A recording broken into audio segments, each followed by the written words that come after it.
Good evening. Thank you for helping me out in my speech class.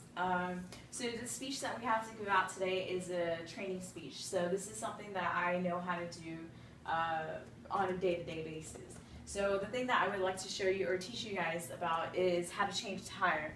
So I've had experience where I actually had a flat tire one day and I was by myself and there was no one else to help me out. So I was literally panicking because I didn't know what to do or how to do it.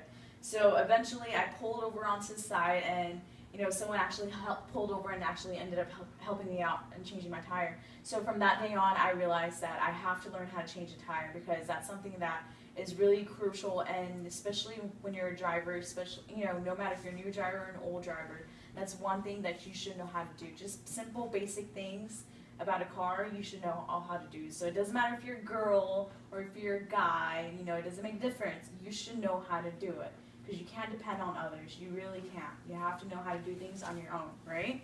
So how to change the tire. So this is what a flat tire looks like, guys. See, it's flat. So when you see things like this, you will need to pull over immediately. Safely, of course, but do need to pull over.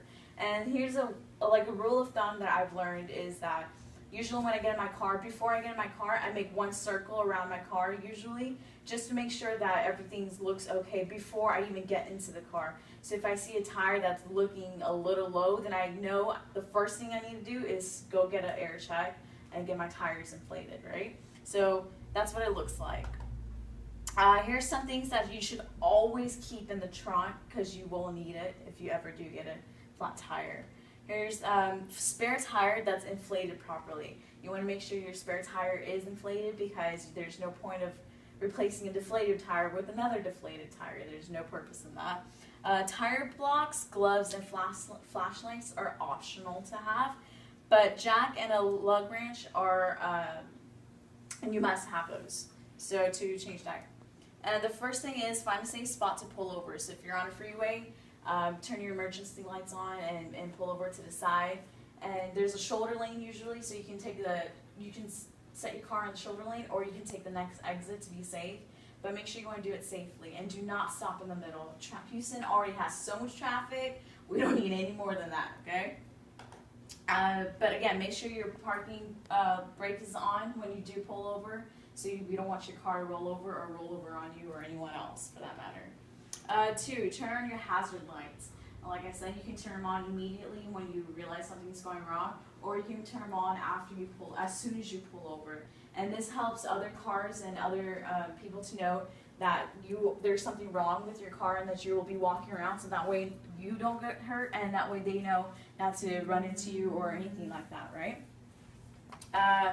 3, use the wrench to loosen the lug nuts. So you may need to remove the hubcap off your tire first before you can remove your nuts. So simply loosen them by turning the wrench counterclockwise, and just loosen them at first, okay? 4, use a jack to lift the vehicle off the ground.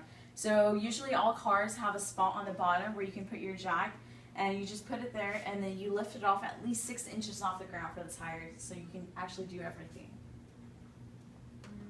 5, remove the lug nuts and pull the tire off the car. So you want to make sure when you do remove the lug nuts, you want to put them in one spot because you're going to need them to put your new tire back on, right? So just remove them slowly and then put them in one spot and then take out the old tire. And then 6, place a spare tire on the car. So once you remove your old one, put the new one on and make sure it's on the right spot. And then 7, put on the lug nuts. So once you put on your spare tire, make sure you're able to put your lug nuts back on. And one way to do that is that you try to do it from opposites. So like you put all of them on at first, but then the way you tighten it is that you try to go opposite. So if you do the top one, tighten the top one first, and then you tighten the bottom one, and then you go from side to sides, and it's just opposites. But that's how you tighten them, okay? And then after that, you just take your jack off the car, and then just lower the car down.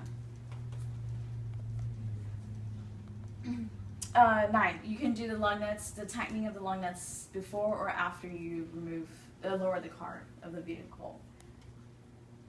And 10, put your flat tire and tools back into the trunk. So simple advice to avoid all this is to check your tires every time before you get in the car. That's a simple rule of thumb that I've learned.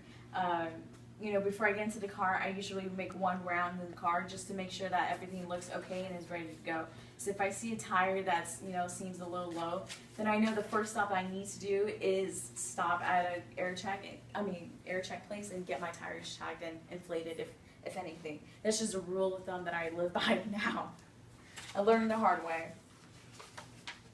That's it. But if you guys have any questions, please feel free to ask, and also comment on my evaluation forms that I've all handled you guys. So again, just a summary, quick summary. So to avoid all this trouble and hassle, check your tires before you get in the car. Just check them, and check them.